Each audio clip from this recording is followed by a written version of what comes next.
Entonces le damos la palabra a Gregorio con mucho gusto, recordándole nada más que por las restricciones de tiempo que tenemos, 15 minutos es la cuota asignada a cada uno de los ponentes, para después también tener un pequeño espacio de tiempo para las preguntas y los comentarios de parte de quienes nos escuchan. Gregorio, adelante. Gracias, Roberto, y gracias a la doctora Girón y a la doctora Villarespe por la invitación para estar esta mañana con ustedes y transmitirles algunas ideas a propósito, diría yo, de dos conceptos relevantes: economía y democracia, ubicados en un tiempo específico, el presente. Por eso esa idea de financiarización, dado que se ha vuelto una palabra que se usa mucho, casi tanto como globalización, que también se usa para todo, y que da una suerte de ubicación temporal. O sea, me interesa discutir la relación entre economía y democracia en el presente y teniendo como digamos, preocupación sustantiva que guía esta discusión un objetivo que sería el de desarrollo. Se entiende que este seminario todo es inundar de ideas que permitan, dice, sembrar el desarrollo, lo que implica que, en América Latina dicen, lo que implica que el desarrollo no sale por ahí, no se genera, sino hay que construirlo, ¿no? Idea que comparto. Bien, comenzaré por advertir que el tema de economía y democracia, curiosamente uno podría pensar que es un tema recurrente entre los economistas y que entre ciertos economistas la forma en que se resuelve tiene que ver con otra palabra, libertad, y tiene que ver con mercado, y tiene que ver con libre operar de mercados. El libre operar de mercados que se dan en un ambiente necesariamente democrático y que constituyen la vinculación sustantiva que pueda haber entre ambos procesos. O sea, la economía funcionando por los automatismos que resultan de este funcionamiento del mercado, y el espacio democrático en el sentido quizá incluso más extendido, instituciones y demás, para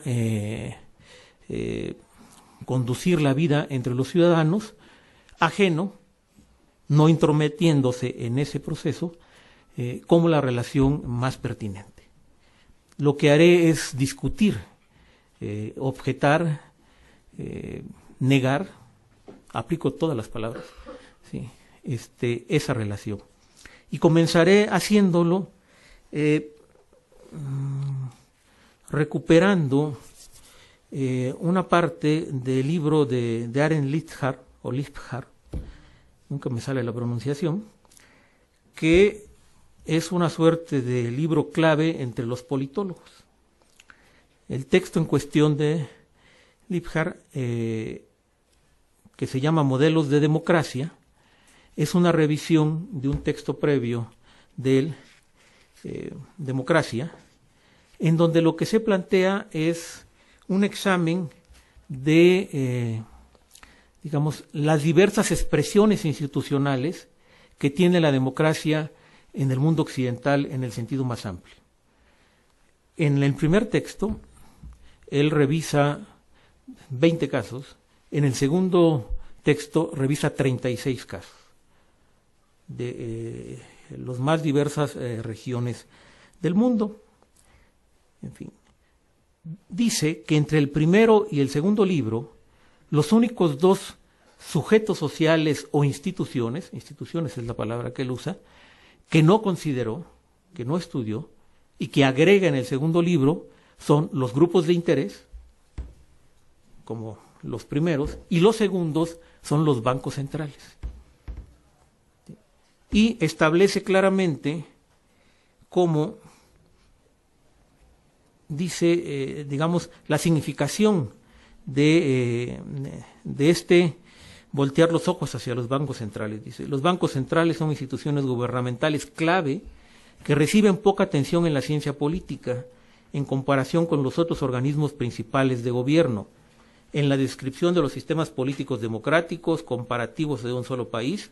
Los politólogos siempre tratan, y comienza a enumerar una larga lista, ejecutivo, legislativo, grupos de interés que él no había tratado, las relaciones entre administraciones centrales y no centrales, en fin, todo lo que nosotros nos podamos imaginar de ese abanico institucional que constituyen los regímenes políticos en condiciones democráticas. No los bancos centrales, él los recupera, ¿sí?, y establece que son instituciones claves o relevantes de la democracia. ¿Sí? ¿Por qué lo pongo entonces en la mesa? Resulta ser que desde una lectura hecha desde la ciencia política, la economía está en el centro de esa lectura, o sea, porque no podemos decir que los bancos centrales nada tienen que ver con la economía.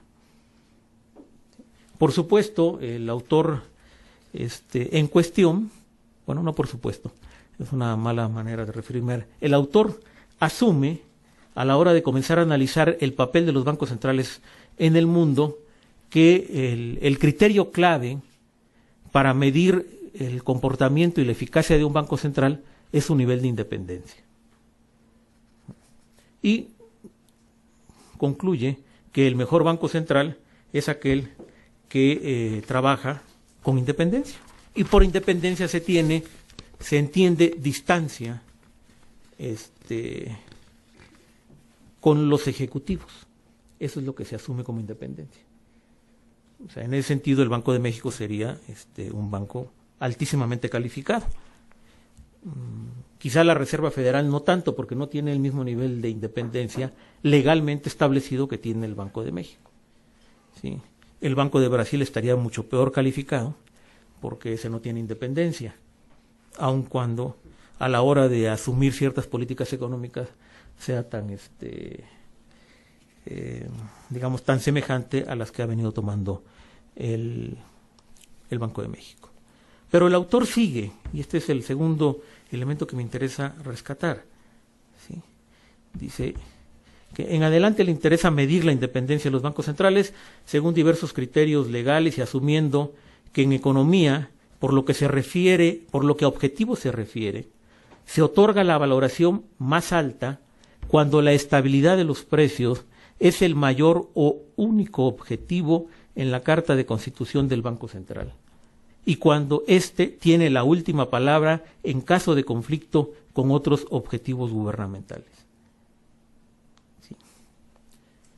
Digamos, es claro que los bancos centrales en todo el mundo, con la salvedad del Banco Central alemán, y de alguna manera un poco menos del Banco Central inglés y mucho menos del Banco Central estadounidense, durante los años 50 y 60 no eran una institución eficaz a la democracia, porque todos no tenían como único objetivo, o mucho menos como el único objetivo, la estabilidad de precios. En aquel momento era el curso general de la actividad económica vinculado al proceso de estabilidad de precios. ¿Sí? Y en caso de conflicto, ¿sí?, había que procurar resolverlos y no reservarse la última palabra por parte de este Banco Central, porque incluso podía suceder que si algo así se presentara, pues el presidente o el primer ministro, como se llamara el sujeto, la denominación, simplemente decía: dejaste de ser el gobernador, el presidente o lo que fuera del Banco Central, y va otro. ¿Sí? Santo remedio. Bien. Primer énfasis aquí. O sea, está política y economía en el corazón. ¿Sí? Está percibido como una institución relevante a propósito de lo que son los sistemas democráticos. La manera en que está resuelto en este texto es claramente una forma, utilizando a Stiglitz en su último libro de lo que produce la desigualdad, ¿sí?, es una forma en donde la captura que han hecho los banqueros de los bancos centrales se enarbola como la condición de eficacia del funcionamiento de esta institución y lo que permitiría sostener la idea de que operan de acuerdo a normas democráticas. Ese es el razonamiento que se desprende de aquí. Lo pongo en la mesa simplemente para dimensionar los límites y las dificultades que tenemos a la hora de buscar la vinculación en esta relación. Avanzo una segunda idea. Creo que lo que sí nos permite asumir el autor, genéricamente, es que ya es ocioso, como dicen algunos economistas, es ocioso, heterodoxos, seguir discutiendo si el Banco Central es o no una institución del Estado. Es una institución del Estado. Es una institución del Estado particular. Es una institución del Estado relevante para efectos del funcionamiento de las economías. Y como todas las instituciones del Estado nos plantea un problema. En condiciones de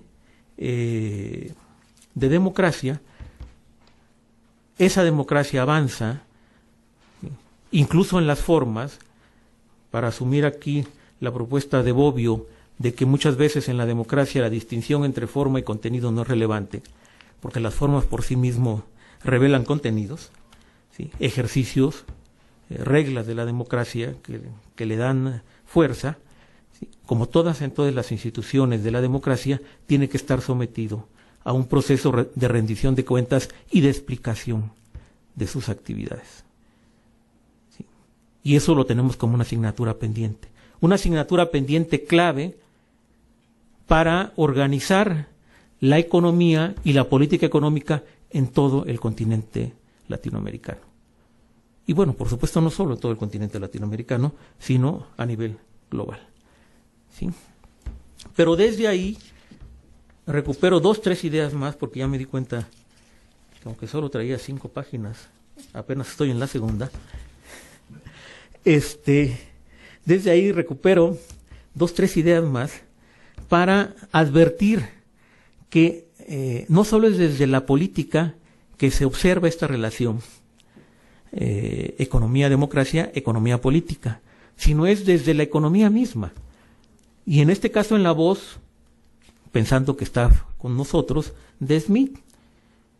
En su mismo libro de Riqueza de las Naciones, tiene una parte que son las tareas del soberano. Y la parte más amplia de las tareas del soberano, varios capítulos, son las que tiene que ver con lo que el soberano hace en economía. Porque Smith deja muy clara una tesis. Dice, hay un conjunto de actividades que por su propia naturaleza no pueden ser emprendidas por ningún comerciante o empresario sería el término actual, en lo individual. ¿Sí? El tamaño de esas actividades, los recursos que involucra, los tiempos para que haya los retornos, para que existan las ganancias, imposibilita que esas actividades sean asumidas por los individuos, por los comerciantes, por los creadores de la riqueza de las naciones. Y eso tiene que hacerlo el Estado, el soberano, dice él.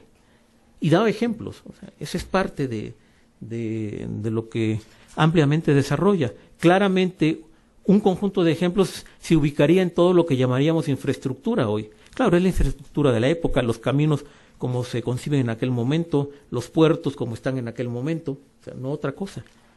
¿Sí? Agrega una cosa más, habla de la instrucción, de la educación, distinguiendo aquella que es de carácter general y para toda la población. Y todo eso son tareas del soberano y son tareas sustantivas de la economía. ¿Sí? Entonces, me parece que desde la fundación de la economía política está claramente advertido este nexo. A Smith le interesa demostrarla como una condición de avance de las economías de mercado. Y los ejemplos que ponen no solo se reducen a lo que pasa en Inglaterra, sino a lo que pasa en Europa. Y sobre ellas va construyendo, incluso para plantear cuáles son las formas de financiar esta actividad. Va estableciendo, digamos, hasta una suerte de impuestos específicos y vinculados a alguna actividad para distinguirlos de otros de carácter general. y nos abre toda una vertiente, ¿sí?, que nos sigue planteando el otro tema clave. Esto existe hoy y existe con mayor significación. Todo este inmenso ámbito de infraestructura, todo este inmenso ámbito de condiciones que hacen posible que los hombres sean productivos, y aquí estoy recuperando la idea de los costos del hombre de Perrú y de Bay, todo esto tiene que ser desarrollado desde el Estado porque contribuye al beneficio general de la sociedad y nos plantea otra relación particularmente relevante y eficaz entre economía y Estado, que puede ser ejercida también en condiciones de democracia. Entonces, ¿qué tenemos? Tenemos una multitud de vínculos y multitud de relaciones que han estado siempre presentes en el desarrollo de las economías capitalistas, que son orgánicas, que son consustanciales a estas economías y que lo que tenemos que hacer es examinar cuáles son sus formas contemporáneas que hagan posible, y con esto cierro, con una idea muy general, que hagan posible, en el caso de nuestros países, el desarrollo. ¿Sí? Entendido este desarrollo como un proyecto que un conjunto de seres humanos llevan adelante para hacer posible que los beneficios del progreso técnico sean asumidos socialmente en condiciones en que todos los seres humanos tengan cubiertos sus costos del hombre, de forma tal que sea factible una economía con trabajo para todos y ocupación plena. ¿Sí? Desde esa idea yo discutiría entonces estas relaciones y me parece que tenemos un inmenso espacio para comenzarnos a plantear propuestas. Tengo algunas, pero por supuesto ya no las presentaré. ¿Sí? Propuestas que permitan ir colocando en su real ubicación hechos como los siguientes. Hoy, ¿qué significa que un sujeto o un conjunto de sujetos tengan cubiertas sus necesidades básicas? Insisto, lo que Perrú dice costos del hombre.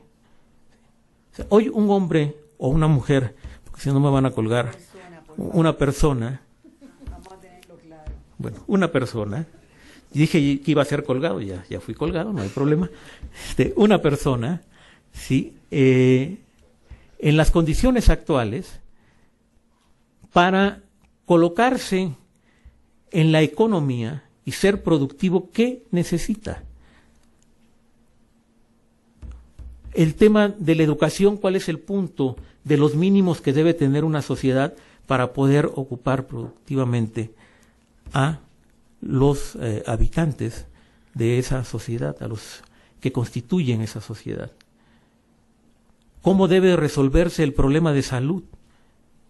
¿Qué tiene que generarse en términos de incluso de nuevas condiciones que va planteando la vida urbana, en términos de procesos sanitarios? ¿Qué pasa con los temas del agua? ¿Sí? ¿Cómo deben de tratarse? ¿Cómo deben de enfrentarse? A eso tendría yo que agregar qué tiene que hacerse en esa sociedad para que las capacidades de producción puedan seguirse desarrollando, haya apropiación de progreso técnico, y entonces cuáles son los recursos a destinar en términos de investigación y desarrollo. Y todo eso es sustantivo, porque si no, no estamos planteándonos la constitución de una sociedad poblada por ciudadanos que ejerciten efectivamente sus derechos. Termino con esta idea que es de Bobbio. Bobbio dice que cuando la democracia está reducida y solo la pueden ejercer, y aquí sí permítaseme decir, algunos hombres, porque en aquella época no votaban las mujeres, ¿sí? Cuando era así, y esos hombres además tenían que ser los propietarios, en esa época había lógica, dice, en que el Estado se planteara la defensa de los intereses de los propietarios y nada más. Pero cuando la democracia se amplió, y es de todos los ciudadanos sin distingo, incluso el espacio de los ciudadanos también se amplió, porque se comenzó a discutir las edades que son esos ciudadanos, ¿a partir de cuándo? Cuando ese es el momento, todo lo que se construyó, por ejemplo, en Europa del estado del bienestar, es el ejercicio de la democracia de los de abajo. Son sus intereses que tienen que ser asumidos por el Estado y que expresan la constitución de un Estado plenamente democrático. ¿Sí? Me parece que hoy, en las condiciones de financiarización, recuperar esa tesis se vuelve sustantiva.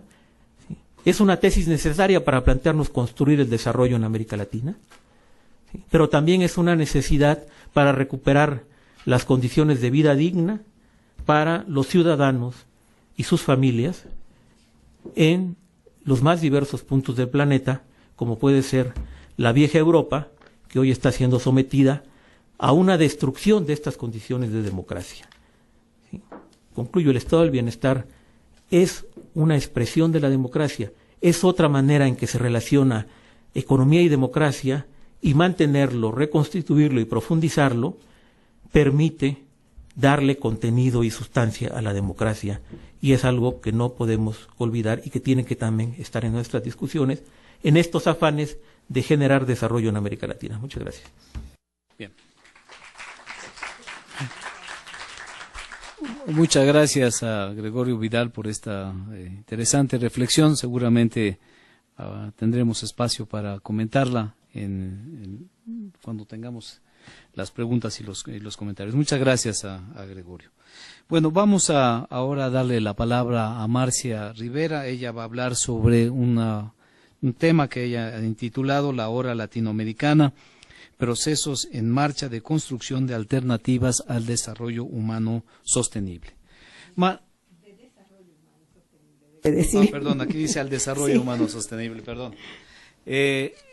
Marcia es economista y socióloga por la Universidad de Puerto Rico y maestra y doctora en estudios del desarrollo por la Universidad de Londres. Actualmente se desempeña como coordinadora del programa de maestría en políticas sociales del Centro Latinoamericano de Economía Humana del Uruguay y es consultora de organismos del Sistema de Naciones Unidas. Fue también secretaria ejecutiva del Consejo Latinoamericano de Ciencias Sociales, mejor conocida como CLACSO, integrante de la Junta de Directores del Instituto de Naciones Unidas para el Desarrollo Social, UNRIST, así como del Consejo Internacional de Ciencias Sociales. Marcia también ha ejercido la docencia y dictado cursos en universidades de Puerto Rico, América Latina y el Caribe, y ha realizado una gran cantidad de investigaciones sobre la realidad económica y social de América Latina y el Caribe, trabajo que se ha recogido en varios libros e informes, y además ha publicado más de un centenar de artículos en revistas profesionales y periódicos y ha colaborado en producciones audiovisuales. Marcia, por favor, tienes la palabra. Muchas gracias. Bueno, celebro también la realización de este seminario y la convocatoria que nos han hecho. Yo me encuentro con un problema fundamental. Uno, después de haber escuchado unas cuantas ponencias, tiene la tentación de empezar el diálogo que realmente deberíamos tener y una presentación larga que quisiera compartir con ustedes y que he estado cortando. Así que básicamente voy a ir directo, no me voy a dejar tentar por las presentaciones anteriores y después podremos conversarla. Yo quiero plantear la cuestión del desarrollo en el contexto de la nueva complejidad. No, esa déjala para el final. No tengo una presentación. Déjamela para...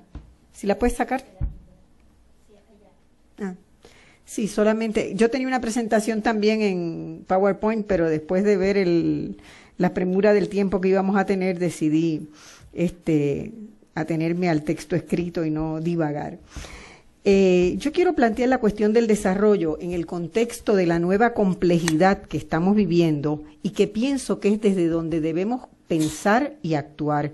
Los extraordinarios avances en la genética, en la neurociencia, en la informática, la nanotecnología, la ingeniería de nuevos materiales, para mencionar solo algunos, sugieren que debemos colocar el asunto del desarrollo como uno sobre el cual muchas fuerzas están actuando y proponer diálogos que nos ayuden a comprender la complejidad desde diversas ópticas.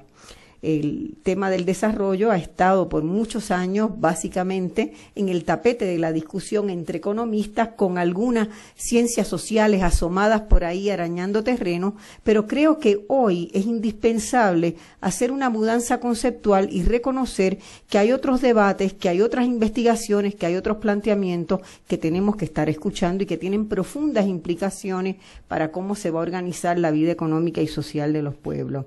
Yo trataré de examinar muy brevemente los avances que se han logrado en algunos países de América Latina en la dirección de reenfocar los desafíos del desarrollo y cerrar progresivamente la brecha social. Ese es el otro elemento que quiero centrar la atención en los nuevos procesos políticos y liderazgos que cambiaron el perfil hegemónico de América Latina desde el inicio del siglo XXI, buscando también examinar las dificultades encontradas para gestionar un cambio de modelo económico y político y la urgencia de superar algunas carencias que ya se van detectando. Comienzo con el tema de cómo promover, cómo sembrar el desarrollo en la era de la complejidad. Las acciones de los seres humanos siempre, a lo largo de toda nuestra historia, las acciones de los seres humanos siempre han guiado los cambios a nuestro alrededor. Así ha sido en todo nuestro pasado histórico. Pero la revolución científico-tecnológica en la cual estamos inmersos y que a veces ni nos damos cuenta, y lleva ya 4 décadas, algunos estamos inmersos como actores protagónicos, otros como receptores curiosos, otros como espectadores en regiones menos impactadas. Todo ello ha cambiado sustantivamente la noción de cómo se relacionan las personas. Por un lado, ha generado un impresionante caudal de nuevo conocimiento en todas las disciplinas que nos obliga a un esfuerzo de lectura, comprensión, discusión e intercambio muchísimo más amplio del que hoy tenemos. También porque la revolución científica y tecnológica ha cambiado las formas de producción y distribución de bienes y servicios, haciendo que los recursos de producción y la localización donde se produce hayan perdido relevancia relativa sobre otros factores de producción. Las nuevas investigaciones en medicina y salud, por ejemplo, trascienden barreras tradicionales y develan un potencial de longevidad para los seres humanos que nunca había sido contemplado y que impactará decididamente a todos los sistemas de protección que hemos desarrollado hasta ahora y los que podamos pensar en el futuro. Simultáneamente, la revolución de las comunicaciones y la informática ha acortado distancias y tiempos y ha transformado sustancialmente las relaciones humanas, haciendo del planeta el domicilio virtual de cada persona. Los peldaños que se escalan en ciencia y tecnología requieren cada vez más de seres humanos capaces de analizar críticamente, interpretar y asumir los nuevos conocimientos que se generan, así como los nuevos cambios que ellos supondrán. Y en este sentido, endoso la importancia, ¿verdad?, que tiene la universidad, las universidades públicas como ser ese lugar de confrontación y debate permanente de ideas. Las mentes humanas dotadas de capacidad de análisis crítico a su vez aportarán nuevas miradas interrogantes sobre lo que ha sido un descubrimiento, generando o potencialmente generando una espiral de creatividad e innovación que se retroalimentaría permanentemente y que nunca antes tuvo tanto impacto sobre la vida cotidiana de las personas. Investigaciones científicas recientes demuestran que sin lugar a dudas el ser humano expuesto a esta gran revolución está haciéndose cada vez más rápido en su capacidad de respuesta, más inteligente, según las pruebas estandarizadas de cociente intelectual, se está subiendo 3 puntos cada 10 años el nivel de las pruebas a nivel mundial y más listo en la toma de decisiones. Pero no todos los seres humanos son tocados por esos procesos de la misma manera. Hay quienes en pleno siglo XX siguen fundamentalmente aislados de los grandes cambios civilizatorios y dentro de un mismo país hay diferencias notables en cuanto a cómo les llega el llamado progreso a unos y otros sectores.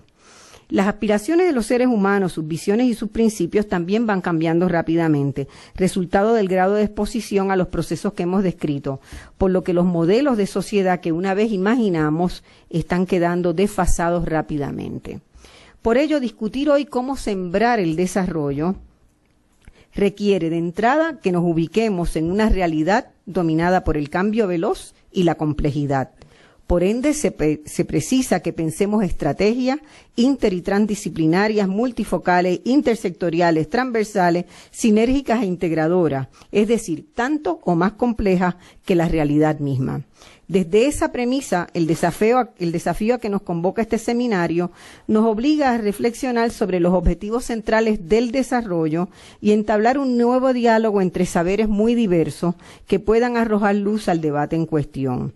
En lo que sigue voy a intentar proponer para ese debate algunos elementos que considero centrales a una visión del desarrollo que me parece están haciendo en los nuevos procesos políticos en América Latina. Y de ahí fui mirando lo que se había estado sucediendo en la región a lo largo de esta década y tratando de sacar algunos de esos elementos centrales.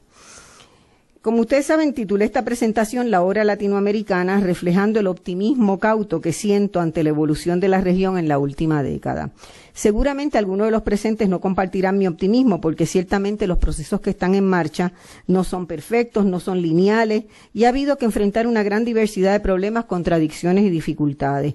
Pero basta una lectura de los principales informes de los organismos nacionales e internacionales, así como los debates y análisis que los procesos que se pusieron en marcha van generando en el ámbito de las ciencias sociales para confirmar que se va por buen camino en términos generales y que debemos apoyar que se continúe profundizando una concepción de desarrollo económico y social que tenga un objetivo claro: la construcción de un clima de oportunidades reales para que todas las personas puedan optimizar sus talentos y capacidades, a la vez que se preserva la posibilidad de que las futuras generaciones hagan lo mismo.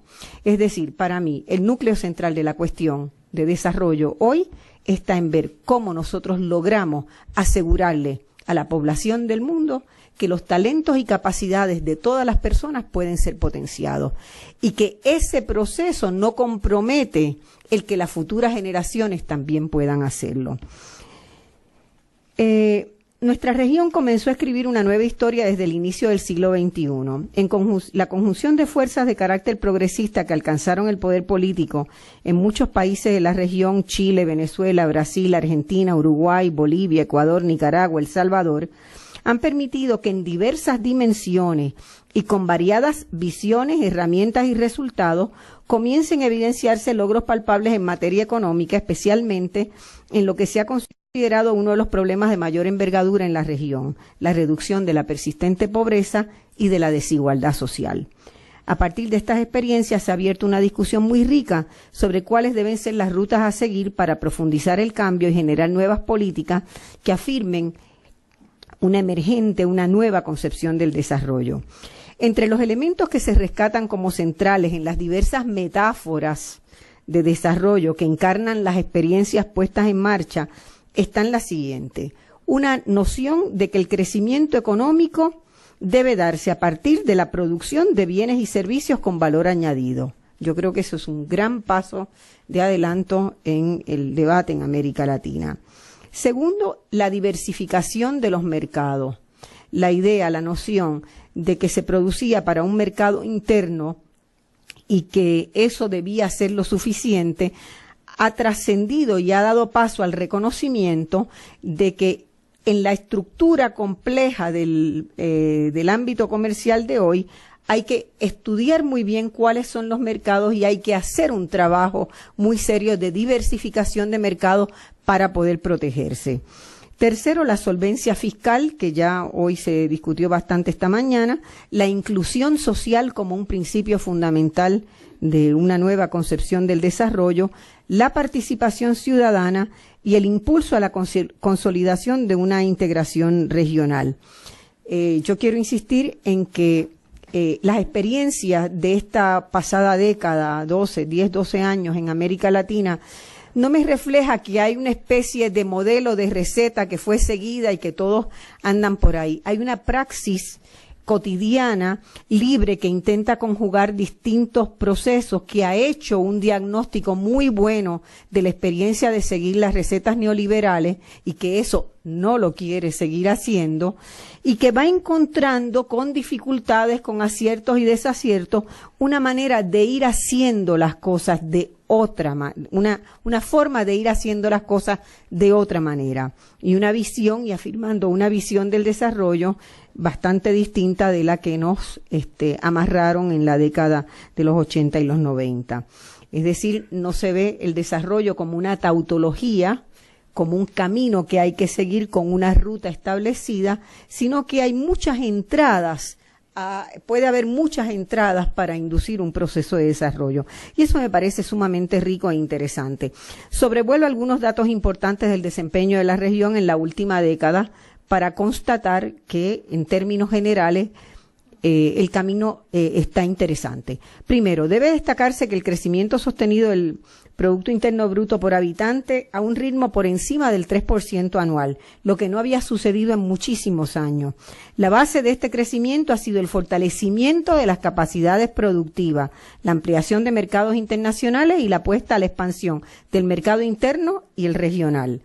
En segundo lugar, se comprueba el mejoramiento cuantitativo y cualitativo de las variables macroeconómicas, superávit en la cuenta corriente de la balanza de pago, la acumulación de activos externos en los bancos centrales, la reducción de la deuda pública, incremento del ahorro nacional. La imagen de una América Latina acosada por la deuda externa que dominó la última mitad del siglo XX dio paso a una mayor libertad de acción a los gobiernos por la capacidad de renegociación y de pago que han demostrado. Hoy la mayoría de los países de la región se encuentra con una relación deuda-PIB que está por debajo de los niveles fijados internacionalmente. Ecuador tiene 21%, Bolivia 32%, Colombia 36%, Argentina 43%, Brasil 65%, cuando Japón tiene 233%, Estados Unidos 100% y la mayoría de los países europeos esa relación sobrepasa el 100%. En tercer lugar, debemos destacar la mejora de la cantidad y calidad de los empleos generados. Contrario a lo que veíamos esta mañana, en las discusiones de esta mañana, de lo que ha sucedido en México. En la década del 2000 se crearon, en lo que va del 2000 al 2010, se crearon más de 35 millones de puestos de trabajo en la región, con un fuerte énfasis en la calidad y la formalización de los mismos en estos países de corte progresista.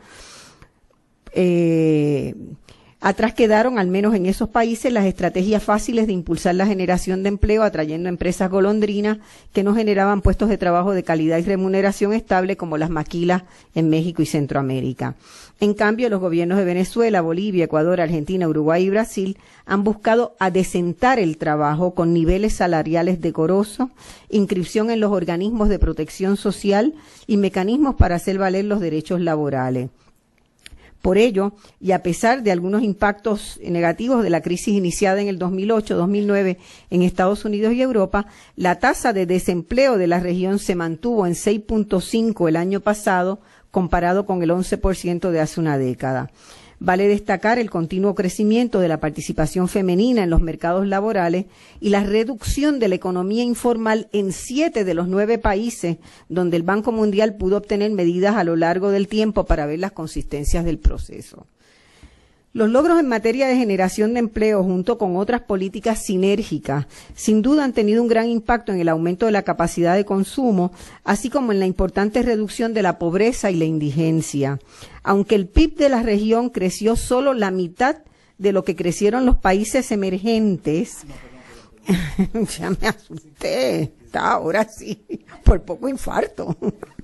Aunque el PIB de la región creció solo la mitad de lo que crecieron los países emergentes de Asia durante los pasados 10 años, los niveles de pobreza en América Latina se redujeron en 30% y los altos niveles de desigualdad social comenzaron también a bajar. Medidos según el imperfecto pero útil coeficiente de Gini, la brecha cayó 4 puntos, contrastando con las tendencias de ingresos y desigualdad en los países ricos.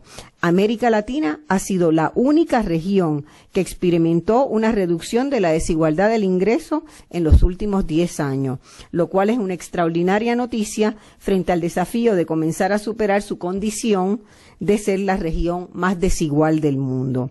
Sin embargo, debemos tener presente que el índice de Gini es incapaz de mirar la distribución en la partecita más alta, y ahí, bueno, podríamos tener una conversaciones largas sobre esto, pero el hecho es de que ya tenemos en una década las primeras evidencias consistentes de una reducción también de los niveles de desigualdad.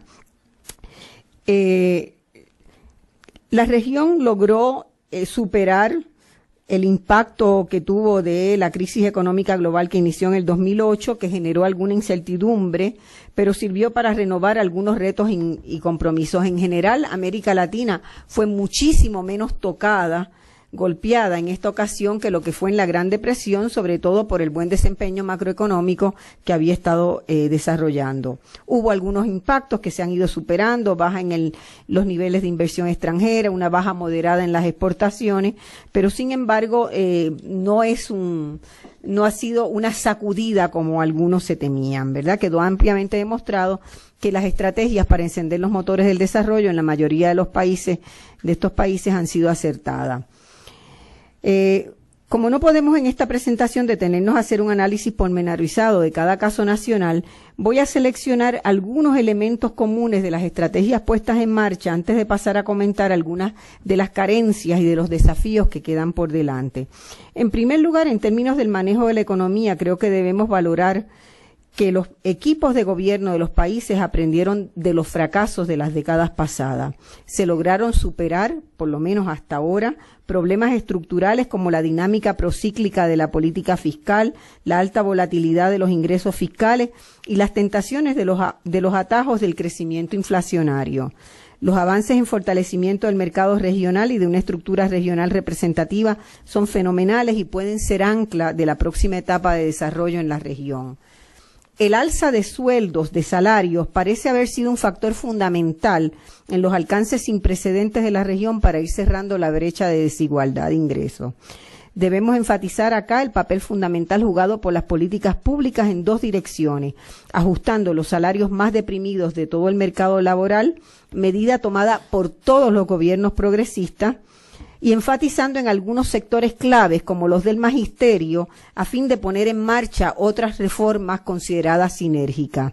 En Bolivia el aumento del salario nominal entre el 2006 y el 2011 fue del 66% y 25% del salario real. En el primer gobierno del Frente Amplio, Uruguay logró recuperar todo el salario perdido en el quinquenio anterior a causa de la crisis que afectó al país desde finales de los 90.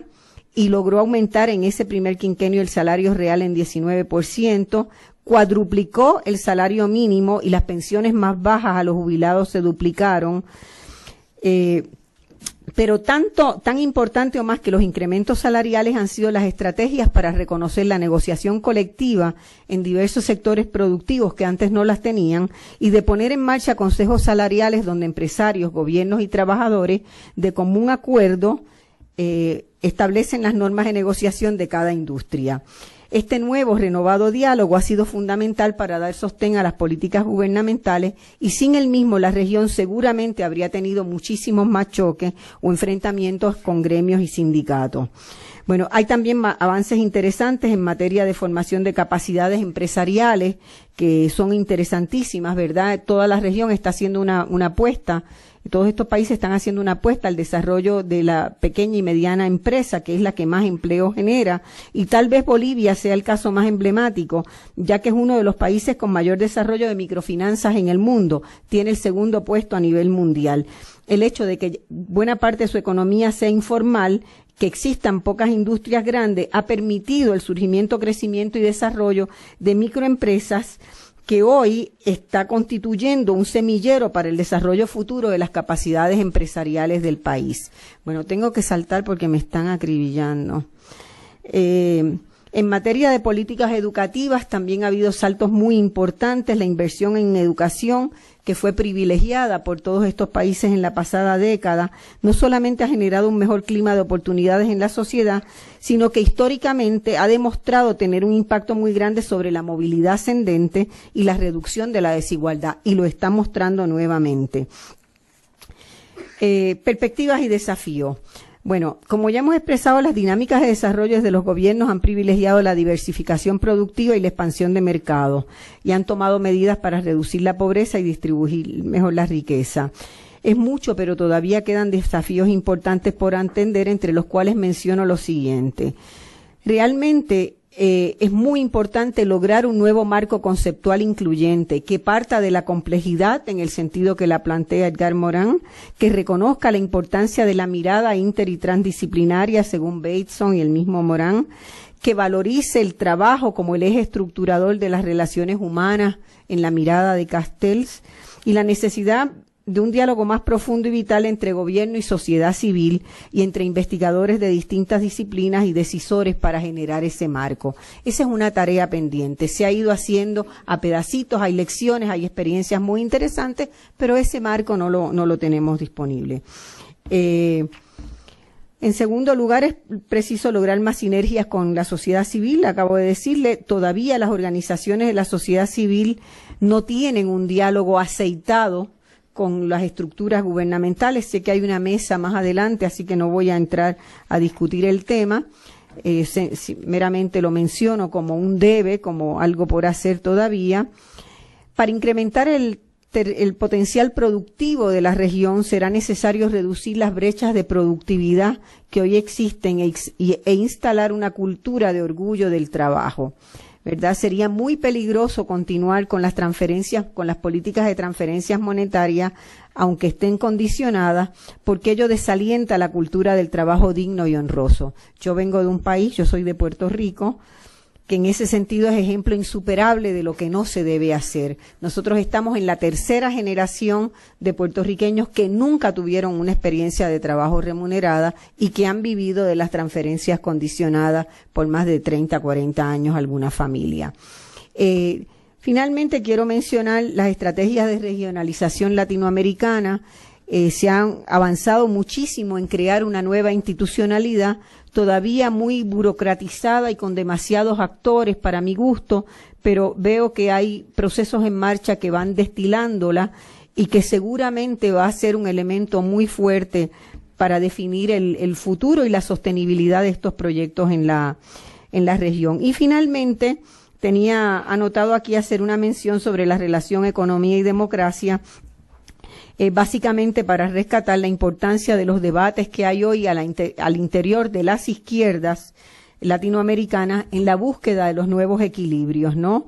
Impactó muchísimo la derrota del gobierno de la concertación en Chile y el análisis que surge de Chile, que surge del proceso chileno, es que no se profundizó suficiente en una mirada, en una visión de desarrollo distinta de lo que eran las políticas neoliberales, que se fue inconsistente, y hoy hay un debate muy álgido, muy rico, muy interesante, que incluye los temas éticos en ese proceso, y que es un debate que va mucho más allá del debate que tienen los economistas. Son debates que están instalados en toda la sociedad, por suerte, y lo digo como economista. Gracias. Bueno, muchas gracias a Marcia Rivera por este interesante repaso de lo que ocurre hoy respecto de estos temas del desarrollo en la región y respecto de algunos casos en donde se han instaurado gobiernos con una visión democrática más progresista. Yo me permitiría agregar como simplemente una reflexión, que uno de los desafíos también creo más importantes en la región y sobre todo en el futuro será el de una menor dependencia de las materias primas y de los recursos naturales como una manera de asegurar el desarrollo. Creo que este es un reto también bastante interesante. Vamos a darle finalmente entonces en este panel la palabra a la doctora Alicia Girón. Ella va a hablar sobre los temas de democracia, crisis financiera y el sendero del desarrollo. Alicia Girón, que es muy conocida por todos nosotros, es doctora en estudios latinoamericanos por la UNAM, licenciada en economía por la Facultad de Economía también de la UNAM. Actualmente es directora de la revista Problemas del Desarrollo, revista latinoamericana de economía. Es tutora del posgrado de Economía y del posgrado de Estudios Latinoamericanos en la UNAM también. Obtuvo el Premio Universidad Nacional en el área de investigación en ciencias económico-administrativas en el 2010. En 2 ocasiones fue merecedora de la medalla Gabino Barreda por la maestría y el doctorado. Es miembro del Sistema Nacional de Investigadores y la Junta de Gobierno de la UNAM la eligió 2 periodos, de 1994 al 98 y de 98 al 2002, como directora del Instituto de Investigaciones Económicas. Alicia es también autora de diversos libros y artículos en libros y revistas en temas de deuda pública, crisis bancarias y financieras y economía de género. Alicia, por favor. Sí, bien, pues muchas gracias, Roberto. Y bueno, realmente la discusión ha sido muy interesante a lo largo desde las primeras mesas que se están vertiendo aquí, muchísimos conceptos en torno a lo que es el Sendero del Desarrollo. Y un poco en ese tono yo puse como título, ya puedes poner ¿esto se quita? Okay. Sí, se puso en un primer título, el primer título era Democracia, Crisis Financiera y el Sendero del Desarrollo, y conforme fue avanzando el escrito, pues definitivamente se tuvo que cambiar el título del trabajo y ahora es Democracia, Crisis Financiera y Alternativas Económicas, con una pregunta que es, ¿hay un nuevo patrón ético en el Sendero del Desarrollo? Y bueno, yo únicamente voy a tratar aquí con lo que vendría a ser la primera parte del escrito y voy a dar, si me da tiempo, lugar a algunas gráficas que yo traigo. Pero quiero iniciar con lo siguiente. Bueno, definitivamente que la democracia como régimen político frente a la crisis económica se ha visto afectada por las alternativas económicas implementadas para satisfacer las ganancias del capital rentista. Uso la palabra capital rentista porque Keynes la define en el último capítulo en su libro como aquellos que hacen uso de la especulación a través incluso de las tasas de interés. Bien, las medidas de política económica para salir de la crisis pues han estropeado el derecho al empleo, elemento indiscutible en un régimen democrático. Si se parte de los derechos humanos desde la perspectiva económica, desde la perspectiva de la ciencia económica, todo habitante que desee tener un empleo debe de estar garantizado por el Estado. Esto desde la visión keynesiana. Y por lo tanto, en un Estado democrático, el proyecto nacional de desarrollo no solo debe de satisfacer las necesidades de empleo, sino crear las oportunidades económicas de una sociedad para el bienestar de la población. Esto retomando los conceptos de Amartya Sen. Si nosotros aseguramos, o sea, al asegurar el empleo, se garantiza el proceso de valorización. O sea, estamos hablando desde una perspectiva marxista. Entonces, en un régimen democrático, cuando se destruyen las fuentes de empleo en el curso de una crisis financiera con políticas económicas de austeridad, se perturba la armonía de un sistema de propiedad privada donde el crédito y el empleo son elementos básicos para las empresas y las familias. La democracia, acompañada de políticas de austeridad, lo único que hace es satisfacer los alcances de la financiarización, concepto que ya se ha manejado aquí en la anterior mesa y por el profesor Vidal. La democracia que liquida las ganancias financieras, destruyendo empleos, conlleva al círculo perverso del aumento del desempleo y, por supuesto, de la descomposición social. En este trabajo se han planteado varias preguntas. Una es cómo entender la democracia y la ética en el curso de una crisis y de la recesión. La otra, si las políticas monetarias de austeridad que son las que han incidido en la desigualdad, la inequidad y el desempleo. La otra es que si hay una relación entre crisis financieras y regímenes democráticos y si realmente hay un nuevo patrón ético en el sendero del desarrollo. Voy a centrarme en la primera. No. Entonces, democracia, ética y empleo. Si partimos del supuesto de una sociedad democrática donde el derecho al empleo es la base del desarrollo, se tendría que recurrir a las bases de la ética y la democracia en autores, bueno, como Aristóteles, Platón y Sócrates, pero para retomar sociedades contemporáneas y sociedades realmente que son economías monetarias, pues nos tenemos que situar en el debate de las lecturas de Schumpeter y de Keynes, quienes establecen una relación de causalidad entre democracia, empleo y desarrollo. Yo creo que no es necesario irnos a las obras de Aristóteles, sin embargo es importante leerlas, ¿verdad? Y sobre todo también el concepto de ética, tal como lo trabajan en la obra de Política y la ética nicomanea, e incluso el libro de la República de Platón, donde se define una sociedad con derechos y obligaciones, y también donde los conceptos de justicia y felicidad son válidos para todo ser económico. Rescatar también, por otro lado, la crítica que hace Sócrates sobre la naturaleza a la democracia como un sistema político corrupto. Este escrito de él es el de la Apología, que está también en la obra de Platón al final.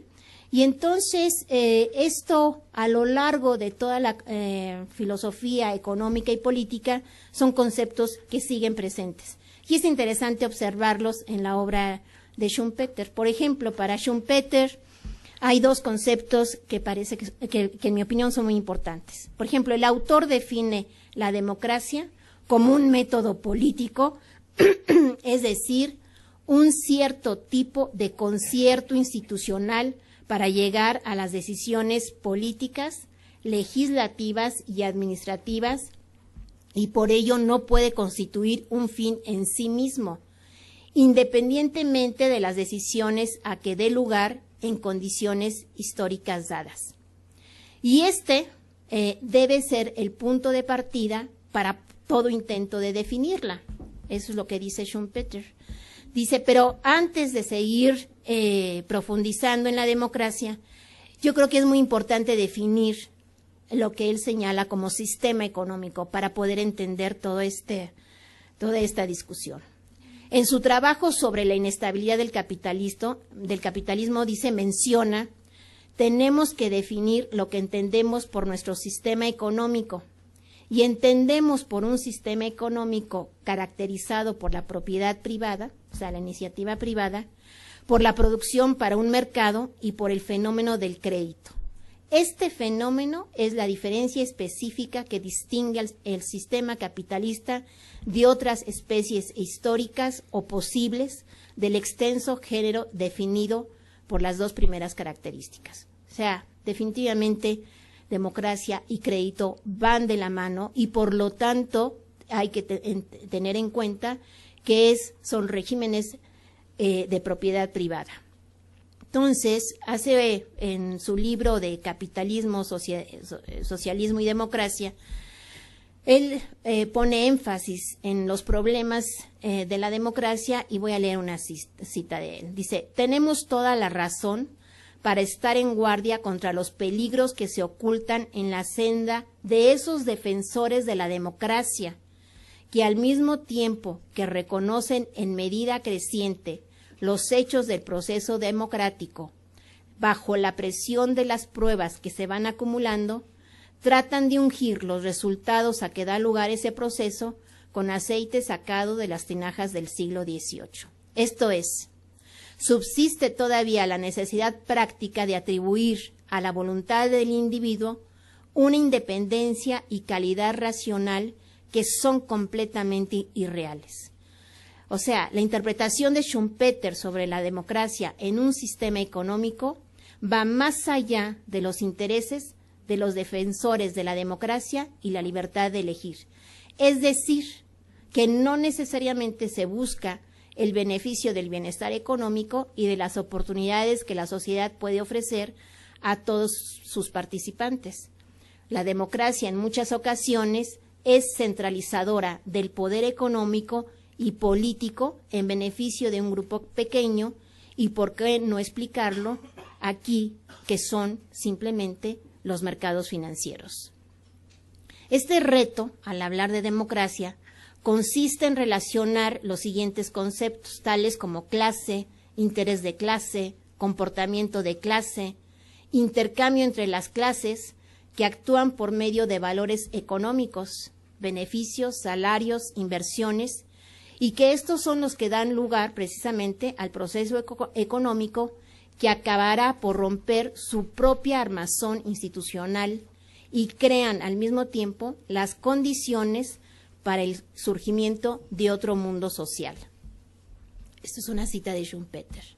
Bien, pues en este orden, donde se inserta la relación de democracia y mercados financieros, se da un nuevo regreso al consenso de Washington en regímenes democráticos en el curso de la crisis financiera actual. Entonces, al abordar las premisas básicas de la democracia y su relación con la ética y el derecho al empleo en el curso de una crisis, se observa en un sistema económico donde la propiedad privada implica el poder de un grupo por arriba de la mayoría, cómo el crédito, ¿verdad?, cumple una función prioritaria para la creación del empleo. Pero también el cumplimiento de las deudas de las familias, las empresas y cómo los países satisfacen las necesidades de rentabilidad y especulación de los inversionistas en los mercados financieros. Keynes, por supuesto, y todos ustedes lo saben, en su obra Teoría General de la Ocupación, el Interés y el Dinero, pues hace hincapié en la creación del empleo, sobre todo por el aumento de la demanda efectiva, que es su principal preocupación, y por lo tanto a través de ello establece la armonía entre los agentes económicos. No solo la tasa de interés juega un papel importante como incentivo para la producción real a través del crédito otorgado al inversionista, sino la necesidad de la eutanasia del rentista, cuya misión es nula en el proceso productivo y cuya supervivencia está en la especulación en los mercados financieros. Y cito, dice, puede resultar que la propensión a consumir se fortalezca con tanta facilidad por los efectos de una tasa de interés descendente que pueda alcanzar la ocupación plena con una tasa de acumulación poco mayor que la presente. Bien, los ideales del pleno empleo e igualdad son la base en el corazón de toda democracia. Pero en el curso de la actual crisis, la estabilidad no está confrontada entre el gobierno y los dueños de la producción y del capital, industriales y rentistas, sino entre los gobiernos y los mercados financieros. Una conclusión básica en un régimen democrático donde la democracia se basa en el derecho de elegir a los gobernantes es satisfacer la creación de empleo para lograr el bienestar económico y, por lo tanto, no solo satisfacer las necesidades básicas, sino la oportunidad de un empleo que es un derecho humano económico en una sociedad. Después pasamos, y bueno, ya no lo voy a desarrollar por razones de tiempo, a lo que ha venido a ser las políticas monetarias de austeridad, donde incluso no solamente citamos a Alan Pargues, ¿verdad?, con todo lo que ha escrito durante los últimos años, sino también el último libro de James Galbraith, el hijo de John Kenneth Galbraith, que es sobre desigualdad e inestabilidad. Y aquí él menciona cómo desde la posguerra hasta mediados de los 70s, dice, el desempleo en Europa era prácticamente inexistente hasta la crisis del petróleo en los 70s. Desde ese tiempo, las crisis han venido a ser recurrentes y persistentes, ¿verdad? Y sobre todo esto va ligado a una continua penetración de las políticas monetarias con austeridad, donde, ¿verdad?, el remedio a este pensamiento hegemónico ha sido la flexibilización del mercado laboral europeo, permitiendo que los salarios de los de abajo caigan y los de arriba suman. Entonces, bueno, viene Pargues es muy crítico al pensamiento incluso post-keynesiano, incluso dice que esto definitivamente es la desaparición de todo el proyecto de bienestar social y que definitivamente incluso critica a aquellos que tipifican a esta crisis como el momento Minsky. Es como decir, entrar a la iglesia de los post-keynesianos y decir Dios no existe.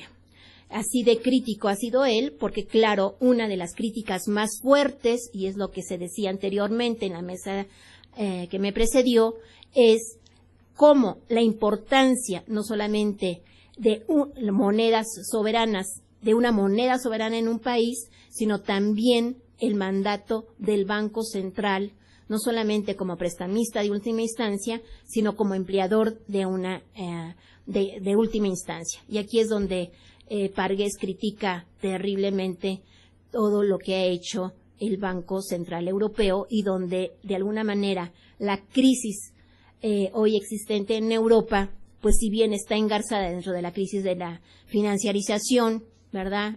Y sale, se expresa a partir del 2007 con la crisis de subprime y la caída de Lehman Brothers, bien, esta crisis está sentada desde las bases de la Unión Monetaria. Y voy a pasar muy rápidamente unas gráficas que viene, bueno, ahí está más o menos muy sencillo cómo está las tasas del Producto Interno Bruto y cómo los países de la periferia, que son Portugal, Irlanda, Italia, Grecia y España, tienen caídas mucho más bajas en el Producto Interno Bruto que los otros países que el resto de la Unión Europea.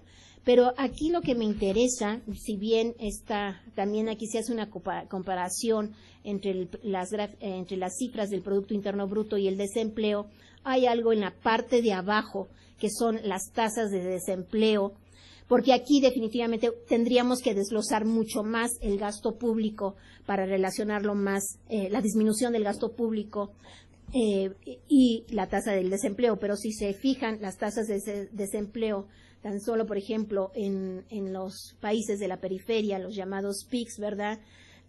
Tasas que eran de más o menos cercanas a 8.8 y que llegan a disminuir al 2007, previo a la crisis, a 7.2, 7.1, ahorita están sobre 9.7. Eso para la Unión Europea, para la euroárea, ¿verdad? La Unión Monetaria son mucho más altas y después podemos ir desglosando cómo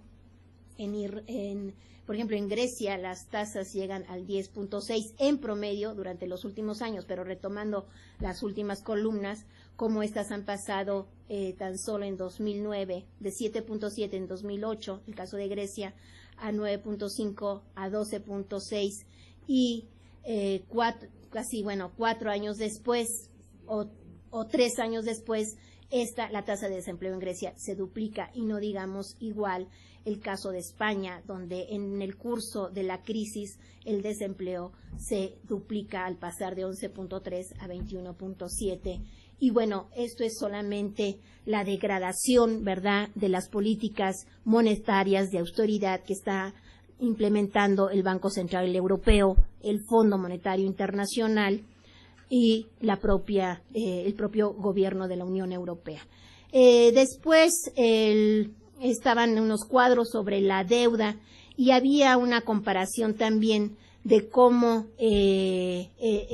pasó una situación muy similar, aunque diferente, a América Latina durante la década de los 80. Ya se ha dicho aquí también la llamada década perdida, porque es más bien una década perdida que va casi por 15 años, porque toca todos los años de los 80 y el último quinquenio de la década de los 90. Bien, aquí están las tasas, los porcentajes de la deuda externa en relación al PIB. Aparentemente son menores que los que tienen los países europeos, pero de todas maneras aquí lo que queremos plantear pues definitivamente es esa relación entre cómo la democracia, los regímenes democráticos satisfacen definitivamente la rentabilidad de los mercados financieros, de los inversionistas institucionales, y entonces el debate pues hay que darlo a través de una nueva forma de cómo constituir, sobre todo el príncipe, ¿verdad?, que es la corona del desarrollo y el corazón de la democracia, que viene a ser el Banco Central, que ya fue planteado aquí por el doctor Vidal. Pues muchísimas gracias. Muchísimas gracias a Alicia Girón también por esta interesante presentación. Vamos a pasar, tenemos unos minutos disponibles, vamos a pasar a las preguntas. Voy a pasárselas a la doctora Marcia, por favor. Marcia Rivera. Sí. Marcia, Alicia, Marcia y Gregorio. Marcia. Bien. Alicia Girón también. Bien, les vamos a pedir a los ponentes que nos hagan favor de hacer sus respuestas lo más sintéticas posibles. Sabemos que esto es una petición extra, pero tenemos poco tiempo para poder iniciar la próxima mesa lo más pronto posible y cumplir con el horario. Sobre todo que se acerca una hora crítica, que es la hora de la comida. Entonces vamos a hacerles esta petición, les hacemos esta petición amablemente a nuestros ponentes. Bien, Gregorio. Bueno, me preguntan, me preguntan nada más a partir de una afirmación mía de que el estado del bienestar es parte de la democracia de los de abajo, si se puede afirmar que en México se construyó un auténtico estado del bienestar. No, en México no. Así de sencilla la respuesta. La dificultad a esta situación es preguntarnos por qué no se construyó y qué tenía que ver eso con la forma en que la economía estaba funcionando en los momentos en que efectivamente se estaba construyendo este estado. El espacio fundamental, digamos, donde la experiencia se desarrolla más, son algunos países europeos. Por supuesto, no pretendo responder eso en esta ocasión. Nada más agregaría una idea que algunos elementos que son parte de un estado del bienestar comenzaron a avanzar en nuestro país, y lo que es claro es que esos sí se han estado destruyendo, ¿sí? Entonces, nunca se construyó el estado del bienestar, pero algunos elementos que harían parte de ese estado se han venido destruyendo, y esa es la condición en que nos encontramos, sin ninguna duda muy distante a la que puede haber probablemente en América del Sur. A propósito de lo que Marcia nos presentaba del desempeño correcto de la región, yo nada más acotaré, y con esto acabo, de que sin ninguna duda es un desempeño correcto, pero que comienza después del Canal de Panamá, ¿sí?, hacia abajo, y nada más, porque si agarramos Panamá para arriba, las cifras serían completamente otras, ¿no? Bueno, es todo. Sí, no es crítica, sino es un señalamiento, pues. Sí. Gracias. Varias preguntas. Voy a ir despachando algunas. Los gobiernos progresistas de Sudamérica les favorecen los precios en materias primas, pero no tienen agenda de transformación productiva, reforzando el rentismo y el extraccionismo. Hasta cierto punto.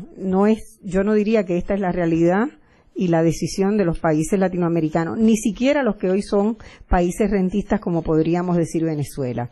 En todos los países de la región hay programas, discusión, debate y estrategias de diversificación productiva. En todos, incluyendo a la Argentina, que siempre es un gran signo de interrogación, e incluyendo a Venezuela.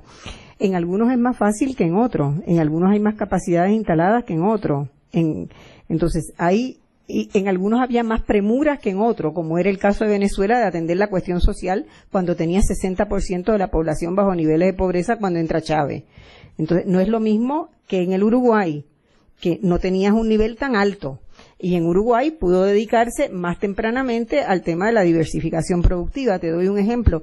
Hoy Uruguay está ubicándose ya como el segundo país más importante en producción de videojuegos, en el área de desarrollo de software tecnológico de altos calibres para empresas. O sea, en este fin de semana, hoy empezaba en Montevideo el Congreso Mundial de Internet, porque Uruguay es ya un jugador fundamental en el desarrollo de software y en el ámbito de la informática. Y es un país que está lleno de vacas, que tiene 10 vacas por cada habitante y que pudo vivir el resto de su vida de la exportación de la carne, porque los precios de la carne van bien.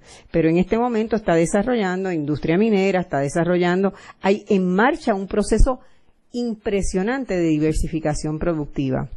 Pero quizás ahí fue más factible hacerlo porque las condiciones no eran tan presionadas como estaba la situación de pobreza en un Bolivia o en un Venezuela.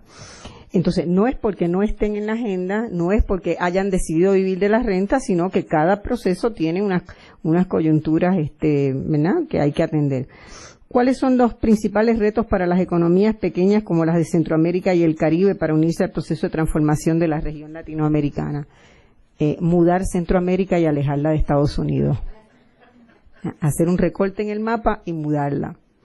Realmente es muy notable cómo los países que han tenido históricamente una vinculación y que han confiado más en el mercado americano como la fuente para vender sus bienes y servicios, les ha ido peor, ¿no?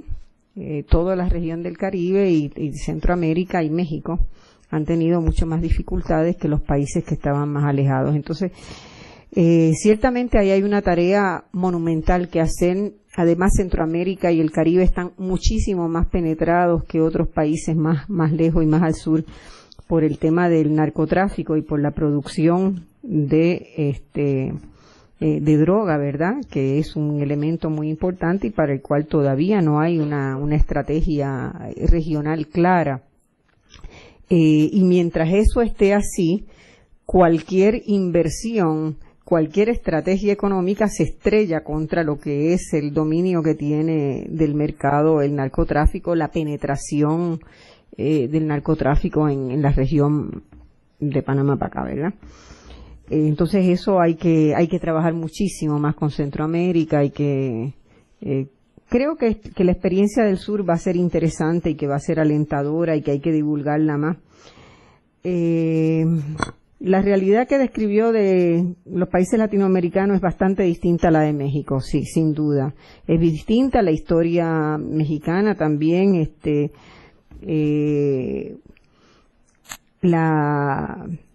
la necesidad que vimos esta mañana de que México realmente asuma un cuestionamiento de lo que es su modelo de producción. O sea, y su modelo de producción no es bajando, no es alegrándose de que pueda traer más maquilas y tener niveles de salario más bajos que China, ¿verdad? Porque ese es un modelo tétrico para la región. Tiene que ser un modelo basado en, vamos a ver cómo generamos con los recursos que tenemos, con las capacidades que tenemos, una estrategia de desarrollo nacional que pueda levantarnos, no que pueda hacernos que los inversionistas vengan acá para aprovecharse. Entonces yo creo que ahí hay una lógica muy perversa de haberse ofrecido siempre como plataforma, cosa que ha sido Centroamérica y el Caribe, han sido plataforma para los grandes capitales que han venido del norte y que, bueno, romper esa lógica cuesta. Y en los países del sur eso no era tan así, ¿verdad? Había algunos otros mercados europeos, había un entrejuego un poco mayor. Bueno, dejamos ahí. Muchas gracias. Girón. Bueno, pues yo lamento, pero no les puedo contestar las preguntas. Estamos en una carrera contra el tiempo y tenemos que pasar a la siguiente mesa. Y bueno, aquí vamos a estar más tiempo. Yo creo que muchas de sus preguntas a lo mejor al final van a ser contestadas. Muchas gracias.